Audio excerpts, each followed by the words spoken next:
sham. No. No. Y'all, just stop. Get real.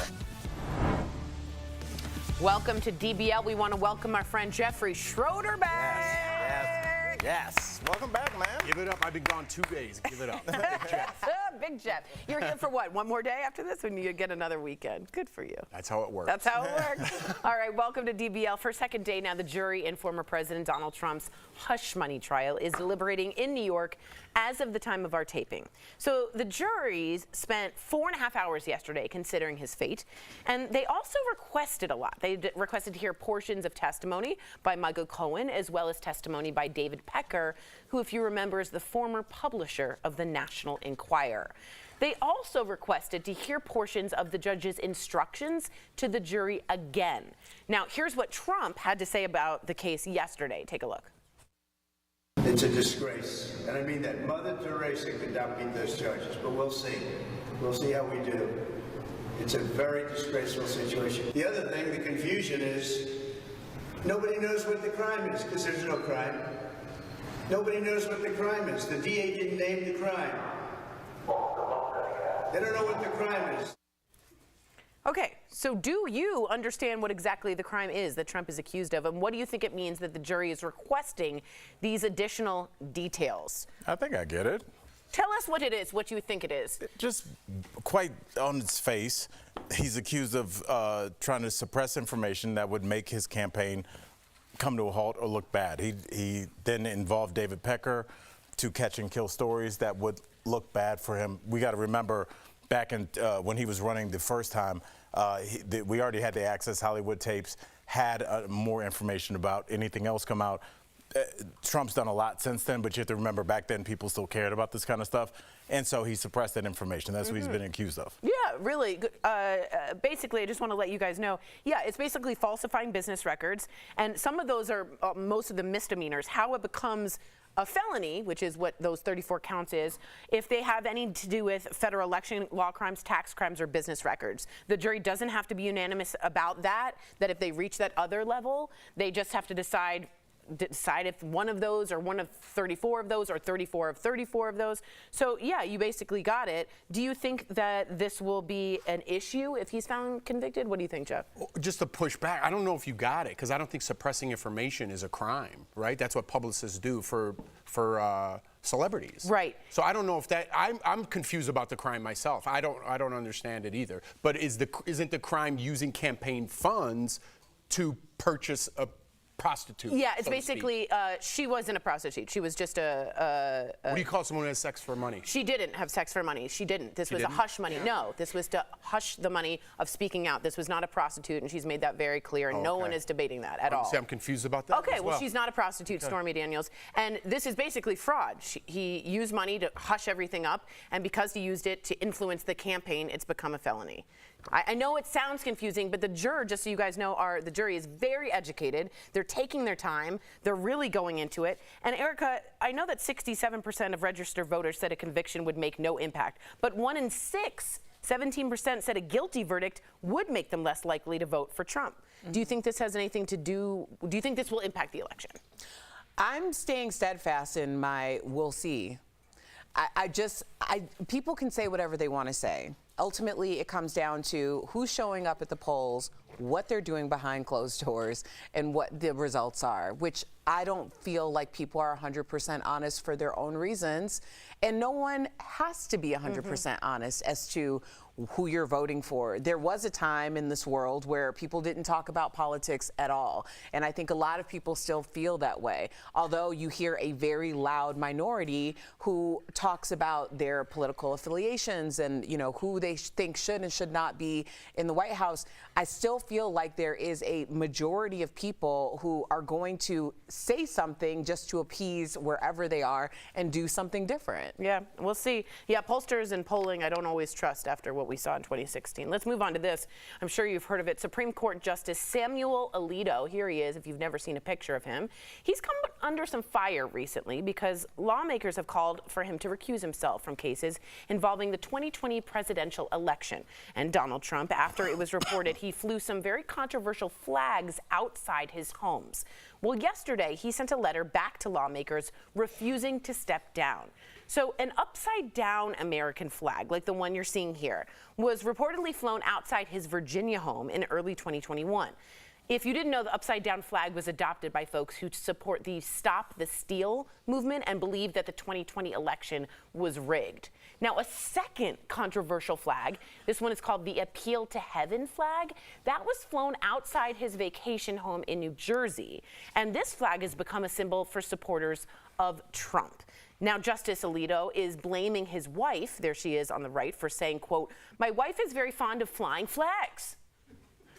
He also said neither he nor his wife knew the connotations for these flags. Al? It disturbs me just on its face, because I have issues with the Supreme Court anyway. These are people that are unelected. These are people that have nobody to check them.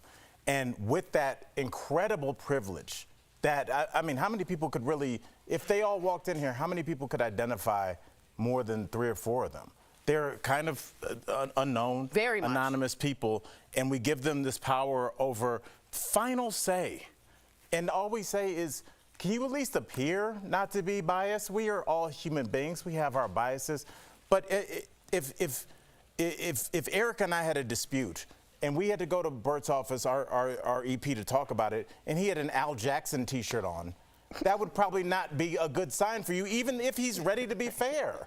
We ask you to be unbiased. Yeah. I can't believe he did this, Erica. I know that or this his wife, who likes to fly flags. Right. Excuse I know that this isn't like maybe the legal way to think about it, but when you think about spousal privilege, it really is protecting both of you under the guise of your marital, sanctity, I guess. So when it comes to situations like this, or Clarence Thomas and his wife, Virginia. Exactly. Who also thought that the election was stolen. Right. Well, he don't like her anyway because he didn't want to protect the Marriage Act, which obviously, as you can see, would affect them greatly. But why don't we think of it the same way? Like, it is, when people talk about pillow talk, why don't we think of these things the same way? You can't have a non-biased opinion when your spouse is so clearly amplifying the bias. Yeah, and just so you guys know, recently Code of Conduct was put in for the justices, including a provision that an unbiased and reasonable person would doubt that the justice could fairly determine. So I feel like that is Justice Alito right now. But let us know your opinion. If you think it's free speech, let us know. Coming up on DBL, our interview with Jane Krakowski. She's telling us what it's like hosting the reboot of Name That Tune. And Jerry Seinfeld says he misses the old days of dominant masculinity. We're going to give our takes coming up next.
Welcome back to DBL. So Jerry Seinfeld is raising some eyebrows over comments he made in a recent interview. Just to put this into context, he was having a conversation with journalist Barry Weiss about his new movie Unfrosted, which is set in the 1960s. And Jerry mentioned some of the things he misses from that era. Take a look. I've always wanted to be a real man. I never made it. But I really thought when I was in that era, again, it was JFK, it was Muhammad Ali, it was Sean Connery, Howard Cosell. You can go all the way down there. That's a real man. I want to be like that someday. Well, no. I miss a dominant masculinity. Yeah, I get the toxic thing. I get it. But still, I like a real man. What is a real man, Jeff? Should have took today off as well. Listen, I'm going to be honest with you. I somewhat agree with what he's saying. I understand Sean Connery abused women. I'm not saying I support that in any sort of way. What I'm saying is this toxic cancel culture, which I call cancer culture, this is the effect of it. I think being a real man is important. I think protecting your woman is a masculine trait, and I like to do that for my wife. I like to be there if a situation happened. Doesn't need to get physical or verbal. I'm just saying I like some of the masculine traits. But as soon as you say that, that cancer culture attaches it to toxic masculinity, which is a bad thing. So you're not allowed to say anymore that you are a masculine man. I don't agree with fighting with your wife. I don't agree with cheating on your wife. I think you treat your wife like a queen. I think that's a masculine culture attribute in some sort of way, but it gets all misconstrued when you bring it up in something like this. And by the way, if you watch Seinfeld, he eats cereal during the day. He always talks about how they're not real men, how he breaks up women for not eating a pea. He's saying it in jest. Right. We have to learn to I always wanted to use this word on the show. Say it. Go slow, though. No, I can't. Oh. Compartmentalize? Yes! Yeah. I'm kicking the dirt off. It was a long weekend, you know what I mean? But yeah, I don't know. That's just my take. I kind of see what he's saying. I think people have to get comfortable with the idea of there's just going to be some people who are committed to misunderstanding you no matter what you say. I was just on Al's podcast with Corinne Kaplan. Let's give it a plug. Yes, my safe word is more. Thank you. And I was listening back, and at one point I was like, I think you need a real man. And then I was like, ooh. Like, that was a very a real man. And what I meant by that was there's like there's certain traits that I'm looking for it with a partner. And I think that people are using these words and still saying these things. It's just that if you say it in front of the wrong person, then it becomes an issue. For me, I do want chivalry to exist. I want my husband to do all of the taking out of the garbage. I want him to open the doors for me. If there was an issue, like when we're walking down the street, I want to be on the inside of the street.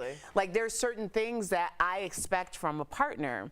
Now, in terms of if that's the definition of a real man, I don't think that there is a definition of a real man, because then I was speaking with someone who's like, I like someone who has more of what would typically be thought of as a beta quality.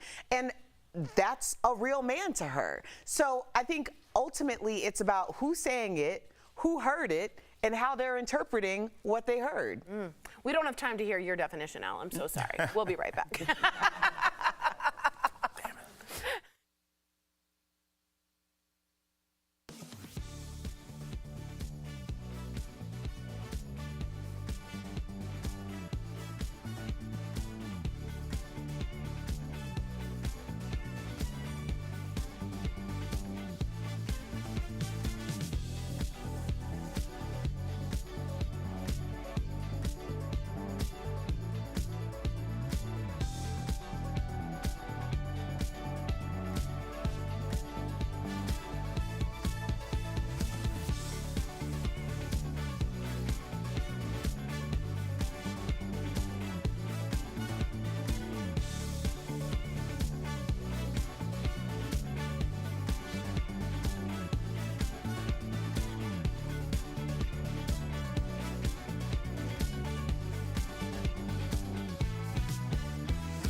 Welcome back. Name That Tune has been a game show staple for over 70 years. Throughout all those years, it's never had a host with as much prestige and pizzazz as Jane Krakowski. Earlier, we caught up with her to talk all about hosting this timeless classic. Take a look.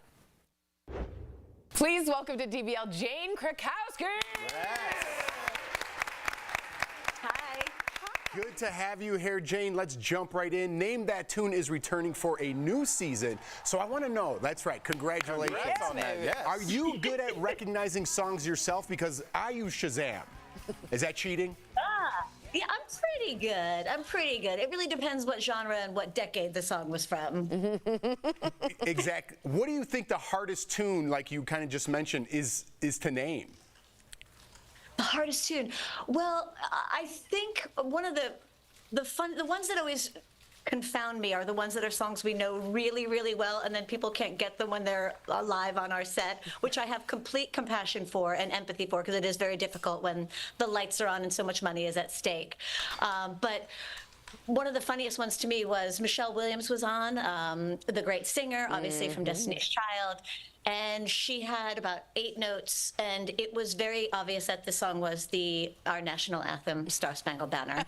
And she could not get it. And then once we told her what the answer was, she was like, I just sang that last weekend. At least it wasn't a Destiny's Child song. I knew it so well, but could not get it. Sometimes the easiest ones stump us. That's true. Yeah, that's crazy because now, like, she cannot go to a sporting event because she's like, how did I not get this? Yeah. That's awesome. I know. I wanted to ask you, because, I mean, you can do it all. You sing, you dance, you even do acrobatics. So what's something you look back, and I know we all have done different things throughout our career, and you just say to yourself, wow, I can't believe I did that. Oh, my gosh. Well, I can't believe I did that every time I get a new job, so that I'm thrilled with that. But you know what, I think I have a lot of moxie in myself, so I like to push myself and try new things. So for me, when I get to, say, fly on a trapeze in a roll or something like that, I love getting to go to the lessons and learn how to do it and have that chance to try doing all of those things. To me, that's always the fun of all of this. So I probably could say that with almost every job. I mean, my first Broadway show was on roller skates, and I'd really only roller skated prior to that at preteen birthday parties in New Jersey. So, you know, give me a task, I'm going to try to learn it. Love it. A lot of moxie. I like that. So you've been nominated for 5 Emmys for playing characters Tina Fey has written for you. I wondered if you had the most insane idea she has pitched to you that didn't make it on a show. Was there one that was so insane? No, I think we did most of the insane ones. Did you always say yes to what she pitched? Were you just like, yes and, yes and? Yes and. Well, that is obviously the answer I should be giving in comedy, and especially improv comedy. But I did really trust her and Robert Carlock, our creators. And I think what was genius about what they did, especially for my character of Jenna Maroney, was that we were living in basically a farce, a farcical land of their NBC, right? That the show took place in. And so because Jenna knew nothing, her moral compass is skewed, and she could really get away with anything because she didn't really know anything. She didn't know right from wrong. And I think that gives the character great liberty to go as far as possible. That's true. You know, looking back now, it had its time and place, and I think the game has changed slightly. I don't think 30 Rock could be on the air now as it was. I agree, but it was still a great show. Great show. Yeah. Thinking about, talking about going back, I was watching the original Vacation the other day and completely forgot you were the original cousin Vicky. What was it like? Yeah. You mentioned working with Tina Fey. How about those comedy legends? What was that like on your first movie? I know. It was a great place to start. The great Harold Ramis was our director, Chevy Chase, Randy Quaid. I mean, the people were the top of their game in comedy at the time. And I think that really was one of the things that shifted my direction more towards the comedy world. But I was so lucky to get to play with those guys. And I learned a lot. I actually learned like how much they brought to the table, how much they improvised versus what was in the script. It was a great place to start. And I'm awkwardly going through puberty on the screen as you watch it. Cousin Vicky. Well, we cannot wait for Name That Tune. Thank you so much, Jane. DBL Nation, do not miss Name That Tune. The new season starts June 3rd on Fox. And also don't not wait for Tori to use a double negative. Okay. Yeah. And don't not interrupt again. Thank you so much. Fox, thanks again. We'll be right back. Yes, thanks, and. Jan. Yes, and. Thank you. Thank you, Jane. Thank you.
Welcome back. We got some great products from our friends at Morning Save. Check them out.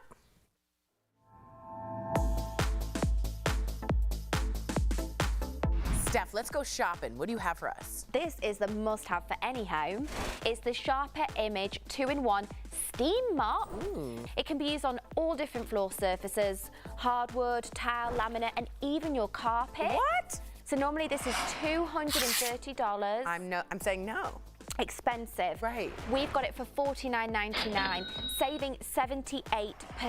Next up, we have the Heidi & Oak phone crossbody with a touchscreen window. You can also take off this cute little adjustable strap and then it will become a clutch, which I really like. And the best part of this is, as you can see just here, there's a see-through touchscreen window. So you can pop your phone inside and then you can use it whilst it's tucked away. Normally, this is $40. Okay. We've got it for $15. That's saving 63%. Next up, we've got the Motorola Bluetooth speaker with a wireless charging pad. This doorbuster deal includes one speaker, so not only can you play your favorite songs, but it works as a wireless charging pad for your devices. Oh. And you can make hand-free phone calls with it too. What? This doorbuster deal is always super popular. We have a limit of these, 3 per customer. Normally it's $60, Tori. That's not bad for all of that. I know, but we've got it for 20. Oh, That's saving 67%. Ooh, I likey. And then last but definitely not least today, we have got Cuisinart 11-piece Smart Nest stainless steel cookware set. I love this. The pans have interior measurement markings, they're dishwasher safe, and are oven safe up to 500 degrees Fahrenheit. Wow. This set comes with the lid organizer rack too. So normally this 11-piece set is $600. I mean, that makes it's Cuisinart, y'all. We've got it for $149.99. That's saving 75%. Head on over to morningsave.com, y'all, to snag these amazing deals at the lowest prices. Or you can scan the QR code. It's right on screen, and it will take you directly to all these products on Morning Save's website. Couldn't be easier. Thank you so much, Steph. Let's play Name That Tune. Ready? Na na na na na na na na. Believe in life after love. That's it! Oh my God! Is that the name of the song? I hope so. Believe. Is it just called Believe? Okay. Share. I believe in you guys. DBL's new every day. We'll see you same Did you time. do all that to Same get there? place tomorrow. I just came up with all that. Great job, Jeff. Bye.